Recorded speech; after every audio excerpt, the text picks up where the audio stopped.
میرے آقا مصطفیٰ کریم رؤوف الرحیم صلی اللہ علیہ وسلم فرماتے ہیں ماہ رمضان کو سارے مہینوں پر ایسی فضیلت ہے جیسے مجھ محمد کو تمام مخلوق پر فضیلت حاصل ہے۔ میرے آقا فرماتے ہیں ماہ رمضان شریف میں اگر تم ایک نیکی کرتے ہو تو اللہ تمہیں 70 کا ثواب عطا کرتا ہے، اور تمہارا خلوص بڑھ جاتا ہے تو اللہ تمہیں ایک نیکی کا 1000 عطا کرتا ہے، اخلاص اور بڑھتا ہے تو اللہ ایک نیکی پر تمہیں بے حساب ثواب عطا کرتا ہے، اس کا کوئی حساب ہی نہیں ہوتا۔ آقا کریم رؤوف الرحیم صلی اللہ علیہ وسلم فرماتے ہیں یہ ماہ رمضان کیا ہے؟ اللہ کے محبوب مصطفیٰ کریم صلی اللہ علیہ وآلہ وسلم ماہ رمضان شریف کے روزوں کی اہمیت بیان کرتے ہوئے فرماتے ہیں کہ ماہ رمضان شریف کا ایک روزہ اگر کوئی چھوڑ دے اور پھر ساری زندگی اس کے بدلے میں روزہ رکھے تو ساری زندگی کے روزے اس ایک ماہ رمضان کے روزے کے برابر نہیں ہو سکتے۔ یہ ماہ رمضان شریف کے روزے کو فضیلت حاصل ہے، اور اللہ کے حبیب صلی اللہ علیہ وسلم فرماتے ہیں جو ماہ رمضان شریف میں عبادت کر کے اپنی بخشش نہیں کروا سکتا، اپنی مغفرت نہیں کروا سکتا، پھر اس کو کبھی موقع نہیں ملتا کہ وہ اپنی مغفرت کا سامان کرے۔ آقا کریم صلی اللہ علیہ وآلہ وسلم فرماتے ہیں کہ سال بھر تک ماہ رمضان شریف کے لیے جنت کو آراستہ کیا جاتا ہے، جنت کو سجایا جاتا ہے، جنت کو سنوارا جاتا ہے، اور آقا کریم صلی اللہ علیہ وسلم فرماتے ہیں بڑی بڑی آنکھ والی حوریں اللہ کی بارگاہ میں عرض کرتی ہے میرے کریم ہمیں ان کی دلہن بنانا جو ماہ رمضان شریف میں تیری عبادت کرتے ہیں، ہمیں ان کے نکاح میں دینا جو ماہ رمضان شریف کی راتوں کو جگ کر کے تجھے منانے کی کوشش کرتے ہیں۔ آقا کریم صلی اللہ علیہ وسلم فرماتے ہیں اگر کوئی بندہ ماہ رمضان میں زنا سے بچے، شراب سے بچے، جھوٹ سے بچے، کسی کو تہمت لگانے سے بچے، اور ماہ رمضان شریف کا احترام کرتے ہوئے گناہوں سے بچے، تو اللہ تبارک و تعالی ہر رات کے بدلے، رمضان شریف کی ہر رات کے بدلے 100 حوروں کے ساتھ اس کا نکاح فرمائے گا۔ یعنی 30 راتیں ہیں تو 100 حوروں کے ساتھ اس کا نکاح ہوگا۔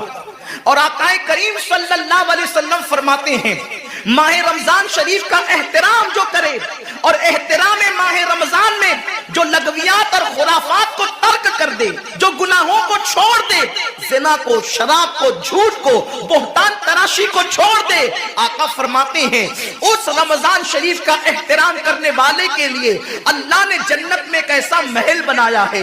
اس محل کا حال یہ ہے کہ دنیا کے سارے اولین اور آخرین یعنی آدم سے لے کر آخری آنے والے تک، انسان تک، اگر سارے اس محل کے اندر داخل ہو جائے تو بھی اس محل کی اتنی ہی جگہ وہ لیں گے جتنی کی بکرے کی ران آپ کسی مکان کے اندر رکھتے ہیں، تو بکرے کی ران کتنی جگہ گھیرتی ہے، بس تمام اولین اور آخرین اس محل کے اندر اتنی ہی جگہ گھیریں گے، یعنی وہ محل اتنا بڑا اللہ نے بنایا ہے، اور وہ محل صرف ان کے لیے ہے جو ماہ رمضان کے احترام میں گناہوں کو ترک کر دیتے ہیں، گناہوں کو چھوڑ دیتے ہیں۔ میرے آقا صلی اللہ علیہ وسلم کے پیارے دیوانوں، لیکن افسوس ہم اور دنوں کی طرح ماہ رمضان شریف کی راتوں کو ضائع کر دیتے۔ تاجروں کا سیزن آتا ہے تو تاجر پہلے سے تیاری کرتے ہیں کہ اس سیزن کے اندر میں نے مالدار بننا ہے، اتنا مال میں نے کمانا ہے کہ پھر میں نے سارے سال گھر میں بیٹھ کر کے کھانا ہے۔ ٹیلر لوگ تیاری کرتے ہیں عید کے موقع پہ اتنی محنت کریں گے رات دن کہ سال بھر اگر کوئی کسٹمر نہ بھی آئے تو وہ گھر بیٹھ کے آرام سے کھا سکے۔ کپڑے والے سوچتے ہیں کہ سیزن آئے گا، جو بھی سیزن ان کا آتا ہے اتنا کمائیں گے کہ سال بھر بیٹھ کے کھائیں گے۔ لوگوں جیسے کپڑوں کا سیزن آتا ہے، ٹیلروں کا سیزن آتا ہے، پھلوں کا سیزن آتا ہے، ایک سیزن نیکیوں کا بھی آتا ہے، ایک سیزن مغفرت کا بھی آتا ہے، ایک سیزن جنتی بننے کا بھی آتا ہے، ایک سیزن اللہ کو راضی کرنے کا بھی آتا ہے۔ ارے یہ کیا کم ہے، میرے رسول سچے نبی صادق و مصدوق نبی نے فرمایا ماہ رمضان کی ہر رات اللہ پہلے آسمان پہ تجلی کرتا ہے اور اللہ اپنے بندے سے پکار پکار کر غروب آفتاب سے لے کر صبح صادق طلوع ہونے تک کہتا ہے میرے بندے اگر تو گنہگار ہے تو مجھ سے معافی طلب کرتا کہ میں تیری مغفرت کر دوں، میں تجھے جنت کا پروانہ عطا کر دوں۔ اگر تو غریب ہے تو مجھ سے دولت مانگتا کہ میں تجھے دولت عطا کر دوں، اگر تو نعمت سے محروم ہے تو نعمت مانگتا کہ میں تجھے نعمت عطا کر دوں۔ یہی وجہ تو ہے حضرات صحابہ کرام جب رمضان شریف آتا تو وہ ایسے تیاریاں کرتے تھے جیسے ہم اپنے گھروں کی شادیوں کی تیاری کرتے ہیں۔ صحابہ اتنے مصروف ہو جاتے رمضان شریف کی تیاریوں میں، اور کیسی تیاری کرتے؟ ہم بھی رمضان شریف کی تیاری کرتے ہیں۔ ہماری تیاری کیا ہے؟ سحری میں تری کے مسالے کو چاہیے، سحری کے اندر یہ چاہیے، سحری میں وہ چاہیے، افطار میں یہ چاہیے، افطار میں وہ چاہیے۔ مجھے اس سے کوئی جو ہے وہ شکوہ نہیں، میرے آقا نے اس سے منع نہیں کیا۔ حضور فرماتے ہیں کہ رمضان شریف میں گھر والوں کا دسترخوان وسیع کر دیا کرو، گھر والوں پہ زیادہ خرچ کیا کرو، اس لیے کہ جو گھر والوں پہ رمضان شریف میں خرچ کرتا ہے اللہ اس کو اپنی راہ میں خرچ کرنے کا ثواب عطا کرتا ہے۔ اور فاروق اعظم فرماتے ہیں جو رمضان شریف میں کشادگی کرے گھر والوں پر اللہ اسے جہاد میں خرچ کرنے کا ثواب عطا کرتا ہے۔ مجھے اس سے کوئی شکوہ نہیں، لیکن صحابہ کی تیاری کیا ہوتی تھی؟ جب رمضان شریف آتا صحابہ اپنے بستر کو باندھ دیا کرتے تھے۔ رمضان شریف آتا تو صحابہ بستر کو باندھ دیتے تھے۔ کیوں باندھ دیتے تھے بستر کو؟ اس لیے کہ اب سونا نہیں ہے، سونے کی راتیں 11 مہینے کی راتیں ہیں، اب غفلت میں زندگی نہیں گزارنا ہے، بلکہ راتوں کو جگ کر دن کو جگ کر اللہ کی اتنی عبادت کرنا ہے کہ عبادت کا سیزن آ گیا۔ اس لیے کہ اللہ کے رسول فرماتے ہیں جس نے رمضان شریف پایا اور عبادت کر کے اللہ کو راضی نہیں کر لیا ایسا بندہ ہمیشہ اللہ کی رحمت سے دور کر دیا جائے۔ اس لیے صحابہ رمضان شریف کی تیاری کرتے تھے، بستر باندھ دیتے تھے، اور اپنا معمول کیا ہے؟ جو فجر میں سوئیں گے تو وہ عصر میں اٹھیں گے، رات بھر جاگیں گے کرکٹ کھیلتے ہوئے، رات بھر جاگیں گے گلیوں میں گھومتے ہوئے۔ میرے آقا صلی اللہ علیہ وسلم کے دیوانوں، بہت قیمتی وقت آ رہا ہے، بہت قیمتی مہینہ آ رہا ہے۔ یہ وہ مہینہ ہے جو جہنمیوں کو جنتی بناتا ہے۔ آقا کریم صلی اللہ علیہ وسلم فرماتے ہیں ہر افطار کے وقت اللہ 60,000 ایسے جہنمیوں کو جہنم سے آزاد کر کے جنتی بناتا ہے جن کا جہنمی ہونا واجب ہو گیا تھا۔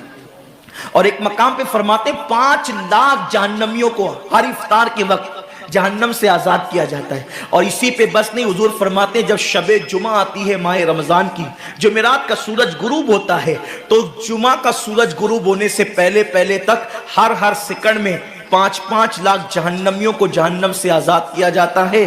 اور جب جمعہ کا آخری وقت آتا ہے، آخری ساعت آتی ہے، میرے کریم آقا فرماتے ہیں جمعرات کا سورج غروب ہونے سے لے کر جمعہ کا سورج غروب ہونے تک ہر لمحے میں جو 5 لاکھ کو آزاد کیا گیا تھا، اب آخری سیکنڈ میں جو غروب کا وقت ہوتا ہے جتنے آزاد کیے گئے تھے اتنوں کی تعداد کے برابر اس آخری ساعت کے اندر اللہ اپنے جہنمی بندوں کو جہنم سے آزاد کر دیتا ہے۔ کتنا قیمتی وقت ہوتا ہے، افطار کا وقت کتنا قیمتی ہے، سحری کا وقت کتنا قیمتی ہے، لیکن اس وقت بھی ہم کہاں لگے ہوتے ہیں؟ اب تو لوگوں نے ٹی وی چینلوں پر پروگرامات شروع کر دیے، دینی پروگرامات۔ مجھے دینی پروگرامات اگر ٹی وی پہ نشر ہوتے ہیں تو اس سے کوئی اختلاف نہیں ہے، لیکن آپ سے یہ عرض کرنا چاہتا ہوں کہ دین سیکھنے کا بھی کوئی وقت ہوتا ہے۔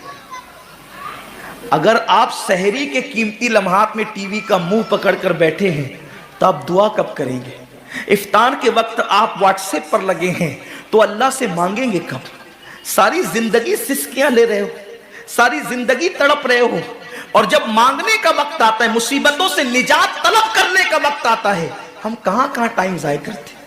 حضرت سیدہ ام ہانی رضی اللہ تعالیٰ عنہ فرماتی ہیں کہ میں نے اپنے کریم آقا صلی اللہ علیہ وسلم سے سنا، اللہ کے رسول صلی اللہ علیہ وسلم نے فرمایا اس وقت تک میری امت ذلیل نہیں ہوگی، اس وقت تک میری امت رسوا نہیں ہوگی جب تک وہ ماہ رمضان کا احترام کرتی رہے گی، جب تک تک امت محمدیہ ماہ رمضان کا احترام کرے گی انہیں دنیا کی کوئی طاقت ذلیل و رسوا نہیں کر سکے گی.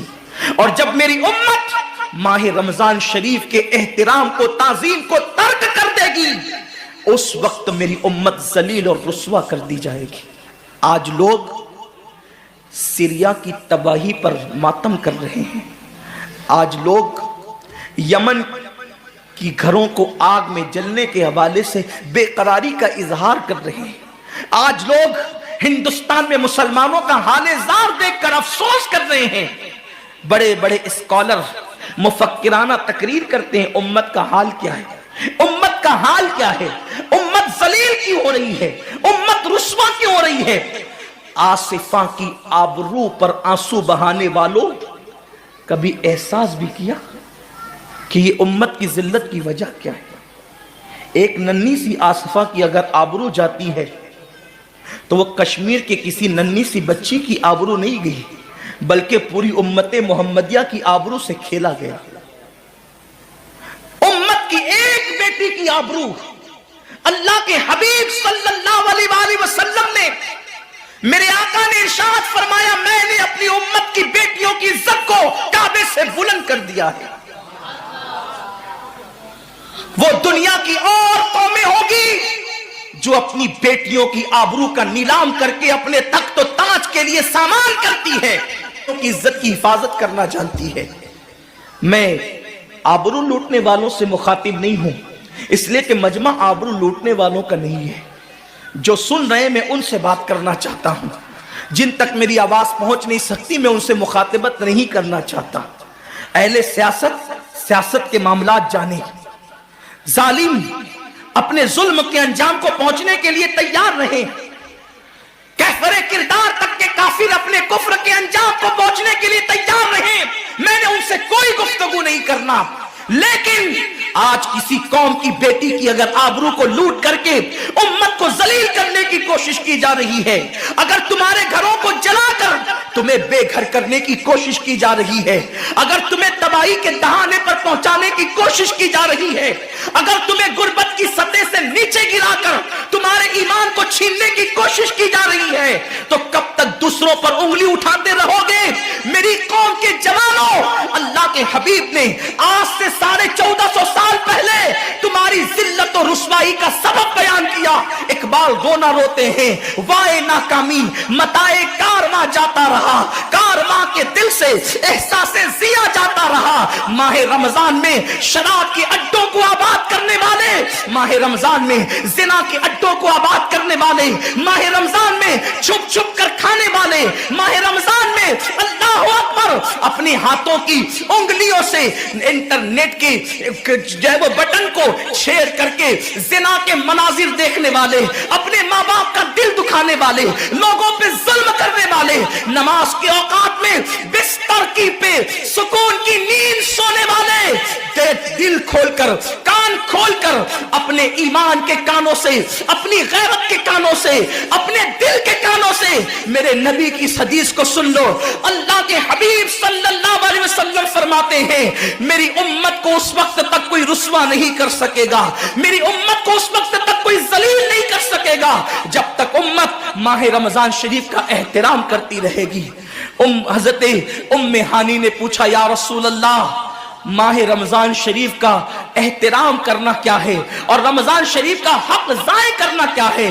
آقا فرماتے ہیں جو رمضان شریف میں بھی کبیرہ گناہوں میں مبتلا ہوتے ہیں وہ رمضان شریف کے حق کو ضائع کرتے ہیں, اور جو رمضان شریف کے حق کو ضائع کر دے پھر اس وقت امت کو ذلت و رسوائی سے دنیا کی کوئی طاقت بچا نہیں سکتی.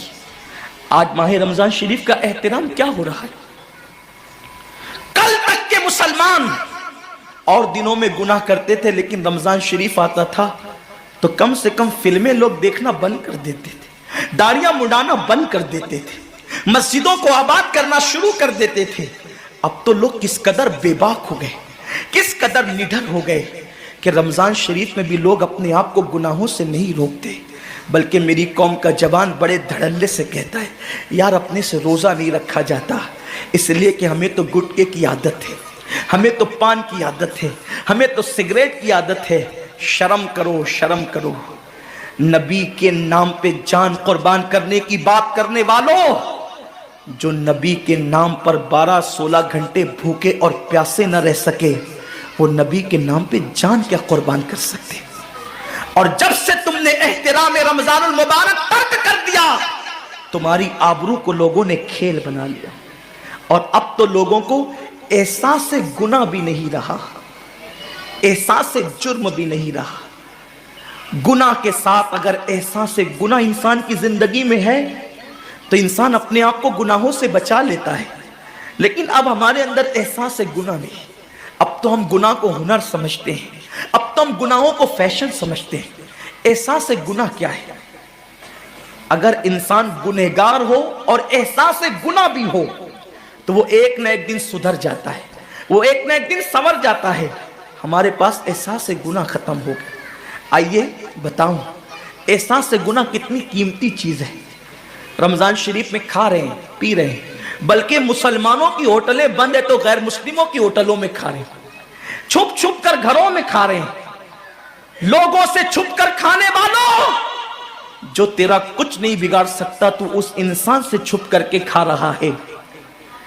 جو خدا تجھے سزا دے گا کیا تو اس کی نگاہوں سے بھی چھپ سکتا ہے؟ اور روزے بھی کیا روزے رہ گئے، اب تو روزے بھی رسم بن گئے۔ جو روزے رکھتے ہیں رمضان شریف میں، ان کو روزہ رکھنے کی عادت ہے، وہ روزے کو عبادت نہیں سمجھتے۔ جو روزہ عادت بن جائے وہ نجات نہیں دلا سکتا، جو روزہ عبادت بن جائے وہ نجات دلا سکتا۔ ایک تو روزے کی عادت ہے اور ایک تو روزہ عبادت ہے۔ روزہ عادت اور عبادت میں فرق کیا ہے؟ عادت یہ سب نے رکھا ہم بھی رکھ لیں، یہ عادت ہے۔ نہ رکھیں گے تو کیا جواب دیں گے، یہ عادت ہے۔ نہ رکھیں گے تو لوگ تانا دیں گے، عادت ہے۔ پھر روزہ عبادت کیا ہے؟ روزہ عبادت یہ ہے کہ اللہ نے روزہ رکھنے کا حکم دیا ہے اور مصطفیٰ جان رحمت نے روزے کا حق یہ بتایا ہے، اگر تو روزہ رکھے تو صرف بھوکا پیاسا نہ رہے، بلکہ تیرا ہاتھ بھی روزے دار رہے، تیری زبان بھی روزے دار رہے، تیری آنکھ بھی روزے دار رہے، تیرا پیر بھی روزے دار رہے، تیرا کان بھی روزے دار رہے۔ کان روزے دار اس طرح کہ کان اللہ کے ممنوع کردہ چیزوں کو نہ سنے، ہاتھ روزے دار اس طرح ہاتھ اللہ کے منع کردہ کاموں کو نہ کرے، زبان روزے دار اس طرح کہ زبان اللہ کی ممنوع کردہ چیزوں کو ادا نہ کرے، پیر روزے دار اس طرح کہ پیر اس جگہ چل کر نہ جائے جہاں اللہ نے جانے سے منع کیا ہے۔ جب تو ان سارے اعضاء کو روزے دار بناتا ہے تو ایسے روزے کے معاملے میں میرا اللہ فرماتا ہے روزہ میرے لیے ہے اور میں ہی اس کی جزا ہوں۔ ہر عمل کی جزا جنت ہے، روزے کی جزا خدا کی ذات ہے۔ اسی لیے آقا فرماتے ہیں روزے دار کو دو خوشی ہے، ایک تو افطار کے وقت، دوسرا لقائے رحمان کے وقت، خدا کی زیارت کے وقت۔ صحابہ نے پوچھا آقا ہم اللہ کی زیارت کیسے کریں گے؟ آقا فرماتے ہیں جیسے تم آسمان پہ چاند دیکھتے ہو بلا تمثیل، اسی طرح تم خدا کی زیارت کیا کرو گے۔ یہ روزے داروں کی شان ہے۔ آج کے روزے کیا ہے؟ جس میں جھگڑا، جس میں غیبت، جس میں چگلی، جس میں فساد۔ روزے کو عادت مت بناؤ، روزے کو عبادت بناؤ۔ احساس مٹ گیا، عبادتوں کا احساس مٹ گیا، گناہوں کا احساس ختم ہو گیا۔ جب تک کہ لوگوں میں گناہوں کا احساس زندہ تھا وہ عبادت کر کے بھی اللہ سے ڈرتے تھے، وہ عبادت کر کے بھی رب کی بارگاہ میں آنسو بہاتے تھے کہ مولا میں تو حق ادا نہ کر سکا۔ لیکن آج احساس نہیں ہے، اس لیے لوگ ہنستے ہنستے افطار کرتے ہیں۔ حالانکہ صحابہ کا معمول تھا جب افطار کا وقت آتا وہ ہاتھوں کو اٹھا کر کے روتے اور کہتے مولا روزہ تو چلا گیا لیکن روزے کا حق نہ ادا ہو سکا، آنسو بہاتے، ڈرتے۔ لیکن آج ایسا کچھ بھی نہیں ہے۔ ہماری ساری نیتیں تو دسترخوان پہ لگی ہوتی ہے افطار کے وقت۔ آئیے ایک بات نکل آئی، احساس گناہ۔ کیا ہے احساس گناہ؟ آقا نے فرمایا نا کہ جب رمضان شریف کا حق ضائع کر دو گے تو اللہ تم سے عزت کو چھین لے گا، تم ذلیل و رسوا ہو جاؤ گے۔ احساس ختم ہے گناہ کا، اسی لیے رمضان شریف میں بھی گناہ کرتے ہیں، اور گناہ کر رہے ہیں تو ذلیل ہو رہے ہیں۔ احساس کسے کہتے ہیں؟ احساس یہ کہ میں نے کیا کیا، چھوٹے سے گناہ کو بڑا سمجھنا میں نے کیا کیا۔ ایک خاتون بارگاہ رسالت میں آئی، اور عرض کیا یا رسول اللہ مجھ سے زنا ہو گیا ہے، میں نے بہت بڑا جرم کر لیا ہے، آپ مجھ پہ حد لگا دیں، حد جاری کر دیں تاکہ میں گناہ سے پاک ہو جاؤں۔ اللہ کے حبیب نے احساس گناہ دیکھ کر کے فرمایا کہ جا، ابھی تیرے پیٹ میں بچہ ہے، تیرے جرم کی سزا تیرے پیٹ کے بچے کو نہیں دی جا سکتی، اگر تجھ پہ حد لگے گی تو وہ بچہ بھی ختم ہو جائے گا، جب بچہ پیدا ہو جائے اس کے بعد آنا۔